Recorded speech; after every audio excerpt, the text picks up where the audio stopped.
The right role can make an actor's career, and the wrong one can destroy it. After they accepted these fateful roles, these performers were never the same. After her Oscar-winning performance in 2001's Monsters Ball, Halle Berry could have had any role she wanted. Unfortunately, what she wanted was Catwoman. The 2004 Batman kind of spin-off nearly swept the Razzies, and Berry took most of the fallout, with the Arizona Republic even suggesting she return her Academy Award. Instead, Berry returned to a diminishing role as Storm in the X-Men film series, and has all but disappeared from leading roles. Cuba Gooding Jr. rose to fame in 1991 as the lead in Boys in the Hood, a movie so important that it's in the National Film Registry. He went on to win an Oscar for his work in Jerry Maguire, and continued rolling with As Good As It Gets, What Dreams May Come, and Men of Honor. In 2002, however, he unleashed his first two starring vehicles, the family comedy Snow Dogs and the offensively horrible comedy Boat Trip. Sex. That's all you ever think about. Sex, sex, sex, sex. We'll take it.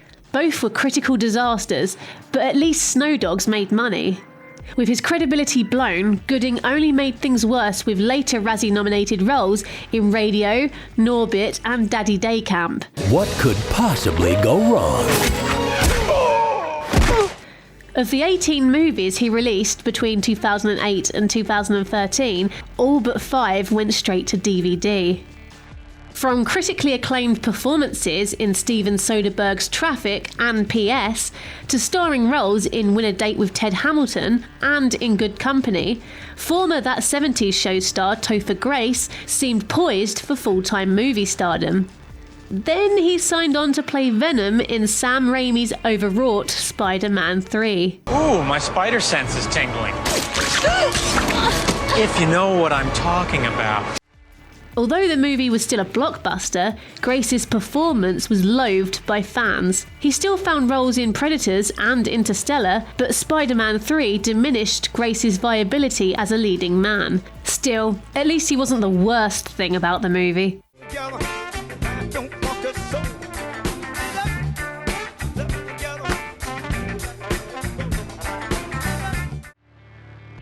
From 1989 to 1993, Elizabeth Berkley was the brainy but semi-neurotic Jessie Spano in 75 episodes of Saved by the Bell. I'm so excited! I'm so scared! But when NBC cancelled the series, Berkley, then 23, sought mature roles and found one in Showgirls, the only NC-17 movie ever to see a wide release. And it was a disaster. Berkley took home Razzies for Worst Actress and Worst New Star to go with the film's record 13 nominations and 7 wins, including Worst Picture and, eventually, Worst Picture of the Decade. Thrust it!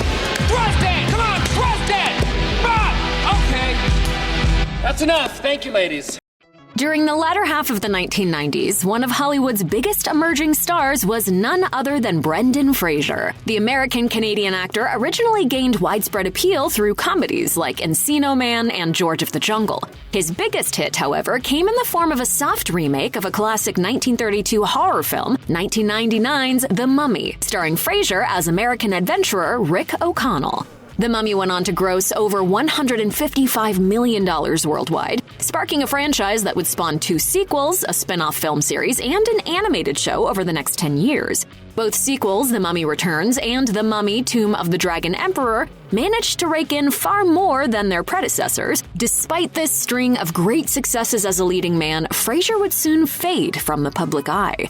He worked consistently for a few years after Tomb of the Dragon Emperor was released, though not in anything with the same widespread appeal as the Mummy franchise. And then he seemed to disappear entirely. Between 2015 and 2017, Fraser seemingly swore off film altogether and only appeared in a handful of smaller-scale TV roles. As it turns out, a major factor in Fraser's disappearance from show business during this time had to do with The Mummy: Tomb of the Dragon Emperor and its predecessors in the Mummy series. He later revealed that the franchise ended up doing some serious damage to his acting career, literally.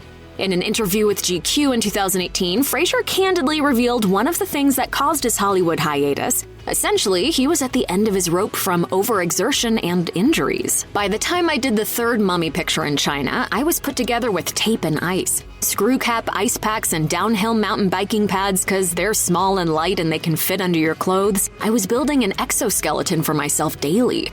Fraser was often his own stuntman, and injuries were not uncommon for the actor. He eventually needed to have surgery, and sometimes even those didn't go as planned. As Fraser recalled, "I needed a laminectomy, and the lumbar didn't take, so they had to do it again a year later." While it might not have been the mummy Tomb of the Dragon Emperor that directly caused all of these injuries, it was the film that amplified them and caused Fraser to slow down. Fraser also had a partial knee replacement and lots of painful work done on his back.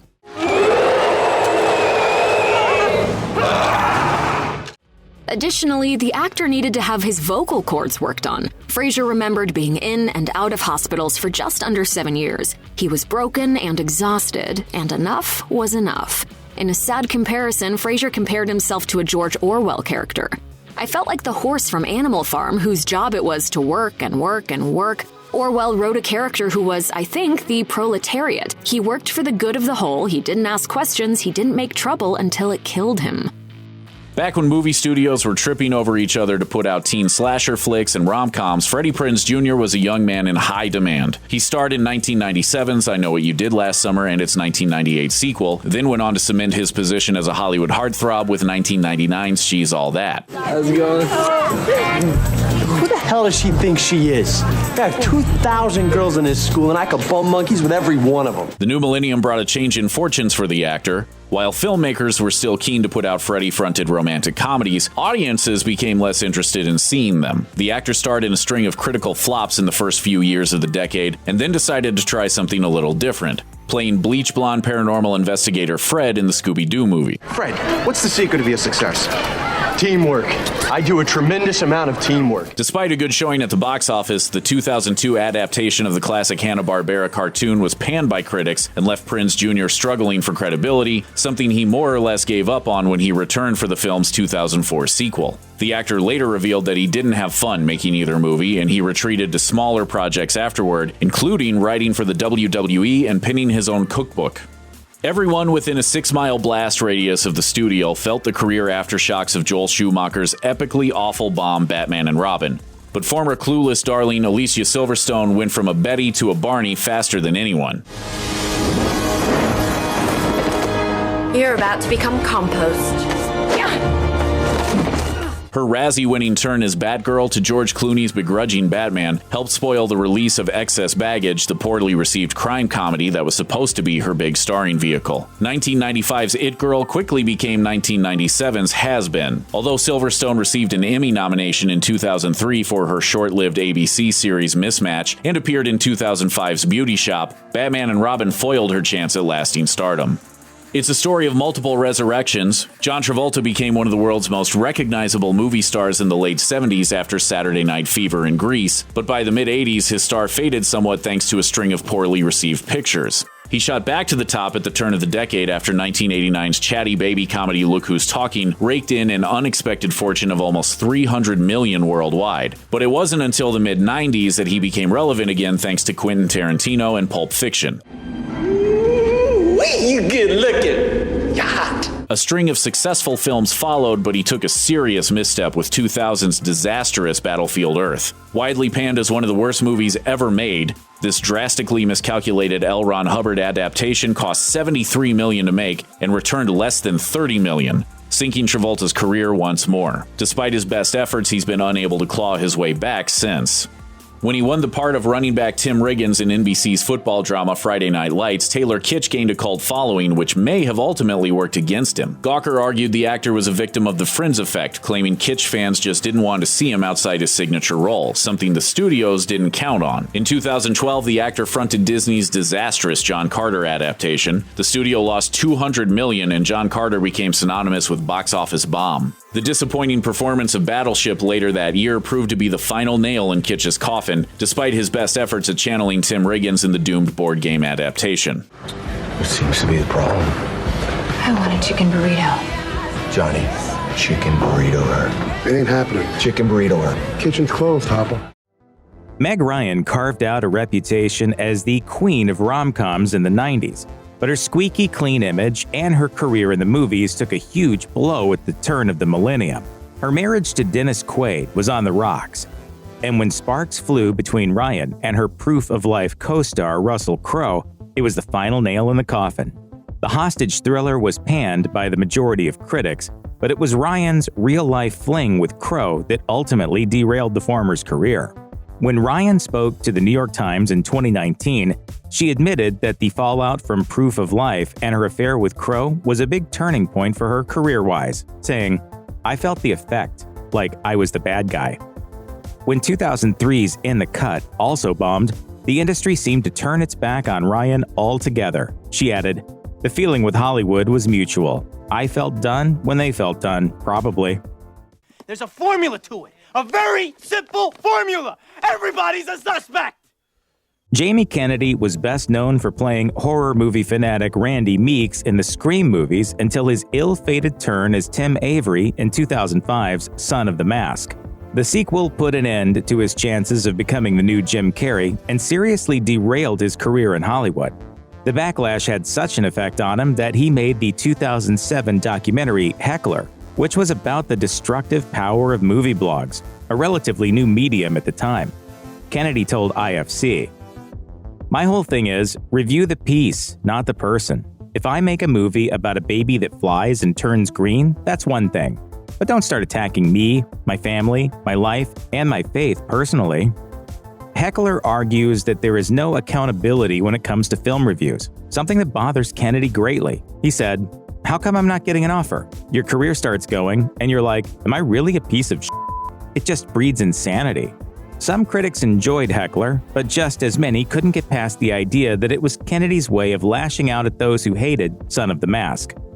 Akira Toriyama's Dragon Ball remains one of the most adored manga series ever, spawning several anime adaptations on its way to becoming one of the highest-grossing media franchises of all time. The animated series Dragon Ball Z arrived in America in the mid-90s, and while it took some time to catch on, it eventually found a home on Cartoon Network. From there, it became a pop culture phenomenon. Manga scholar Jason Thompson told CBR, "It pushed the limits of violence that you could show in a kids' series, and it presented this very visceral, very original superhero power fantasy." By the time Fox purchased the movie rights, the Dragon Ball fan base was huge. Sadly, the big screen adaptation proved to be one of many anime remakes that Hollywood would botch entirely.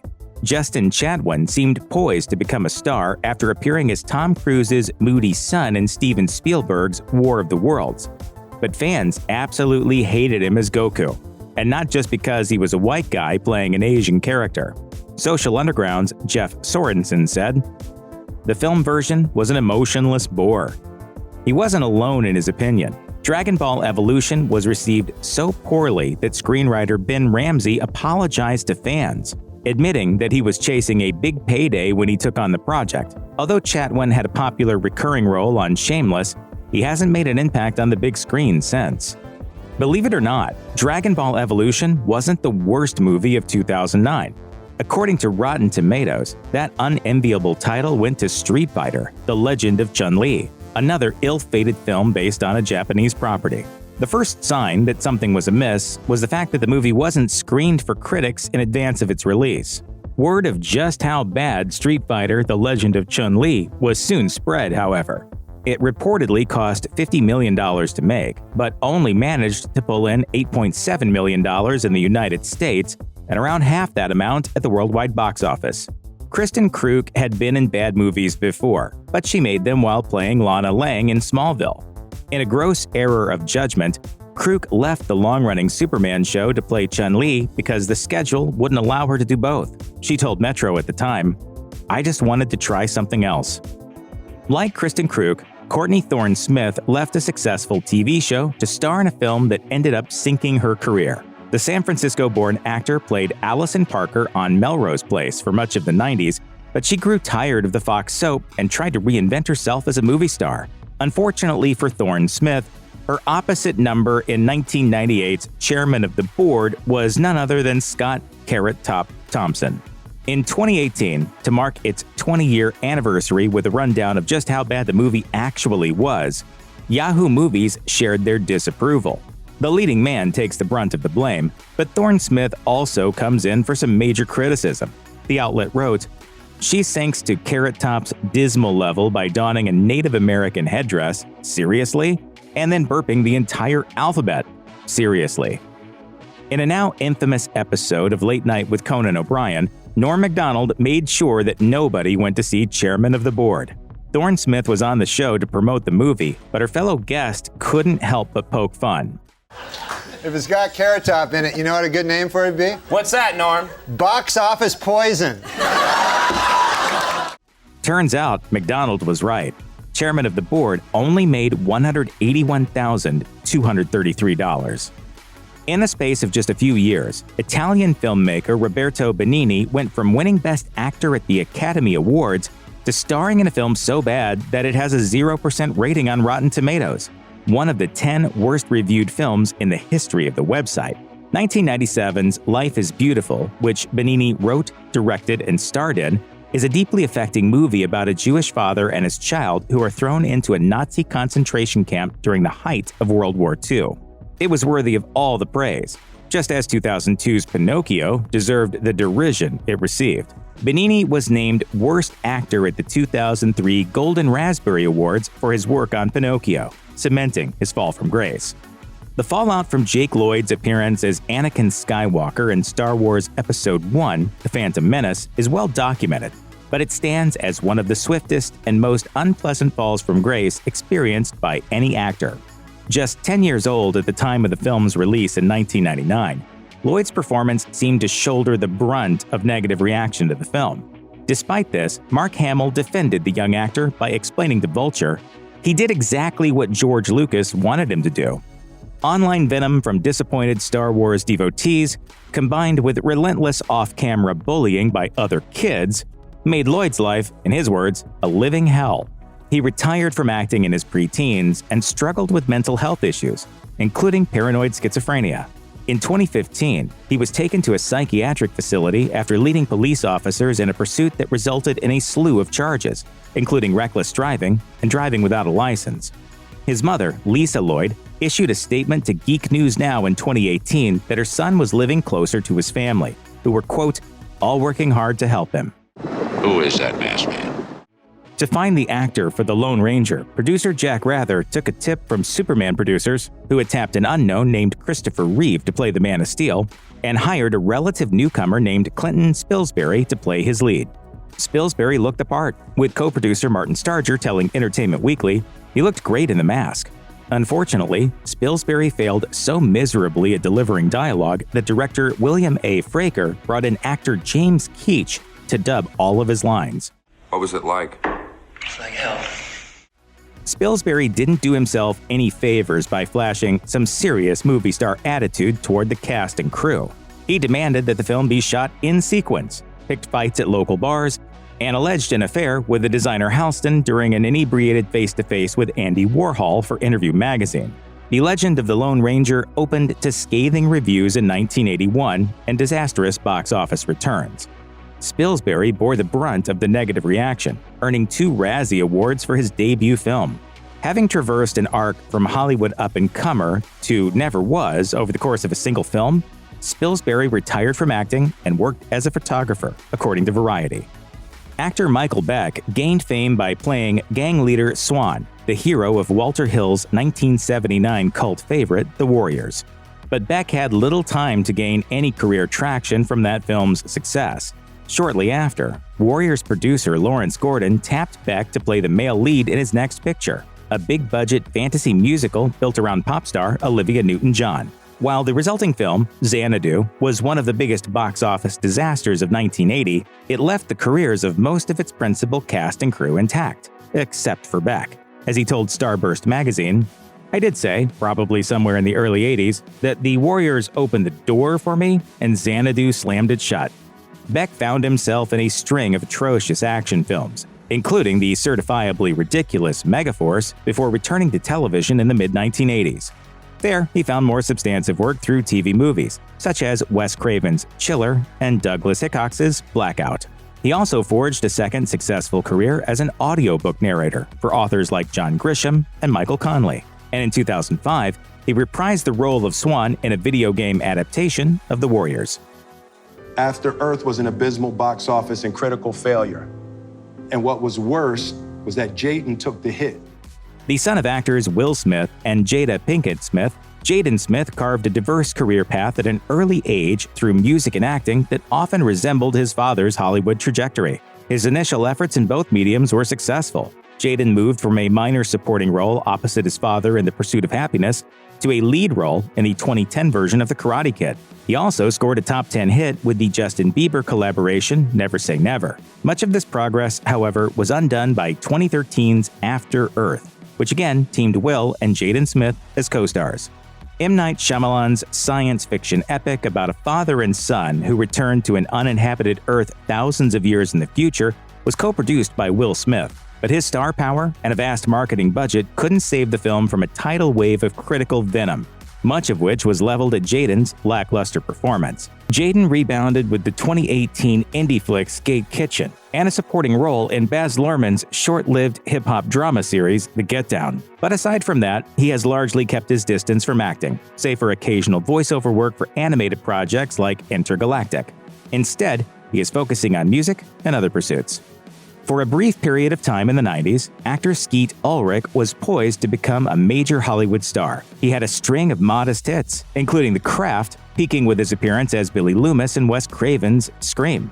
The success of that film suggested Ulrich would follow in the path of actors like Johnny Depp, to whom he was frequently compared. But unfortunately, the Scream bump amounted to nothing. After a minor role in James L. Brooks's As Good as It Gets, Ulrich appeared in a series of critical and box office flops, including Richard Linklater's The Newton Boys, Paul Schrader's adaptation of Elmore Leonard's Touch, and Ang Lee's Ride with the Devil. But it was the 2000 thriller Trackdown that appeared to deliver the death blow to Ulrich's film career. Lawsuits over plagiarism issues delayed the film's release until 2004, and it debuted on home video to resounding dismissal by critics. Ulrich made the move to television, where he found modest success on Riverdale and the cult favorite series Jericho. More recently, he reprised his role as Billy Loomis in 2022's Scream and 2023's Scream 6, appearing in visions to his daughter. Having enjoyed success as both a stand-up comedian and actor, Nick Swardson joined forces with Adam Sandler to try his hand at a feature film career. The build-up to Swardson's movie stardom was gradual, with assignments as a writer and bit player on Grandma's Boy and in several Sandler titles. But by 2011, the powers that be decided Swardson was ready for his time in the spotlight, with the aptly titled Bucky Larson, Born to be a Star, as the vehicle to usher him into the big time. Unfortunately, while Bucky Larson attained stardom of a sort as an adult film actor, the film did not grant Swardson access to the A-list. Critics unsheathed their claws for the film. Audiences seemed to agree, delivering only $2.5 million in U.S. ticket sales. Swardson, however, did not, and he defended the film in a 2011 interview with Splitsider. During the interview, he said that the negative response from critics, quote, makes them look like such morons. He has since returned to the steady rotation in Sandler films, and he has found some redemption on television as a voice actor, guest star, and content creator. No single picture sent Jean-Claude Van Damme tumbling from the top of the action movie heap in the late 80s and 1990s. It was the result of a string of them. His box office fortunes declined slowly but steadily after back-to-back hits with Time Cop and Street Fighter in 1994. Mid-90s titles like Sudden Death and Maximum Risk weren't failures. Both surpassed their budgets, but failed to bring in Time Cop-sized windfalls. Critics like to point to his twin collaborations with Hong Kong director Hark Choi, 1997's Double Team and 1998's Knockoff, as the beginning of the end for Jean-Claude Van Damme. Again, both made a profit, but both films relied on increasingly outlandish storylines and laughable pair-ups for Van Damme. Dennis Rodman and Mickey Rourke in Double Team, and Rob Schneider in Knockoff. If Van Damme's fall from grace can be attributed to any one movie, though, it's probably an unnecessary sequel to Universal Soldier, 1999's Universal Soldier: The Return, which pitted Van Damme's former super soldier against the next generation of enhanced combatants. Michael Jai White, who appeared in the first film, turns up as the new bad Unisol. The movie grossed about $10 million in ticket sales against a $45 million budget. Van Damme had already dipped a toe into direct-to-video waters with 1998's Legionnaire, but after Universal Soldier: The Return, he waded fully into those waters and remained there until his career resurged with JCVD and The Expendables 2. The improbable movie stardom of comedian Pauly Shore reached its zenith with 1996's Biodome, a film with the unique distinction of holding a Metascore of 1, which is characterized as overwhelming dislike on Metacritic.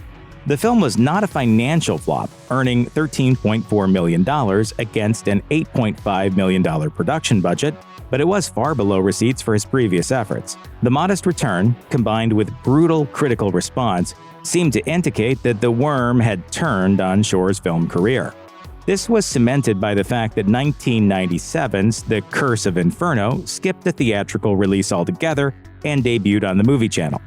Shore continues to appear in films, though primarily as a supporting player or voiceover actor in English dubs of international animated films.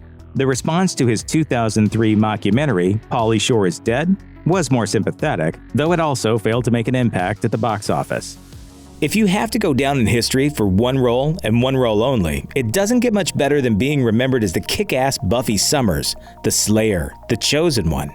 Buffy the Vampire Slayer was one of the most influential television series to ever grace the small screen, and fans have stuck by the series for 20 years now. Sarah Michelle Gellar had a number of hits during the Buffy years, like I Know What You Did Last Summer and Cruel Intentions, but the post-Buffy years haven't exactly been kind to Gellar, at least in a cinematic sense.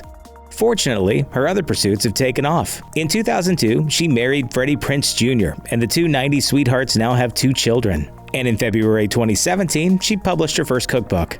Not bad for a former Slayer. Since his 10 years as Ross Gellar on Friends, Schwimmer's career has basically slowed to a halt. It's a typical case of a great television role ruining an actor's chances for success in other arenas. Schwimmer himself even acknowledges the damage his Friends' success did to his career. In August 2016, he told The Hollywood Reporter how his sudden celebrity status affected him. It made me want to hide under a baseball cap, not be seen. And I realized after a while that I was no longer watching people, I was trying to hide. And as if that weren't bad enough, Schwimmer's enormous celebrity nearly destroyed his personal life too. It messed with my relationship to other people in a way that took years, I think, for me to kind of adjust to and be comfortable with. But there's hope on the horizon. More recently, Friends fans delighted in the return of David Schwimmer as attorney Robert Kardashian in the critically acclaimed FX series The People vs. O.J. Simpson. And if that doesn't reboot his career, we can always look forward to another Madagascar, right? From the cast of Seinfeld, there's Jerry, Julia Louis-Dreyfus, and Michael Richards. We all know what happened to Michael Richards, and Louis-Dreyfus has gone on to star in another great show, Veep. Jerry is still Jerrying right along. That leaves Jason Alexander, a fantastic comedic actor whose career just took a nosedive after Seinfeld wrapped in 1998. So what has Alexander been up to since Seinfeld? Well, aside from all those KFC commercials, he's apparently been playing a lot of poker, including in televised tournaments where he donates his winnings to charity. That's a big change from George Costanza, but hey, good for him. Lauren Ambrose, what happened? We miss you. Ambrose is best remembered for her turn as Claire on HBO's 6 Feet Under, one of the most relatable and beloved characters of the series. Before that, you may have seen Ambrose trapped in a bathroom with Seth Green in 1998's Can't Hardly Wait. But after 6 Feet Under ended in 2005, Ambrose hasn't gotten many shots in big-name productions. Aside from a supporting role in the X-Files reboot, we'd love to see her again. Hopefully, we'll get our wish soon.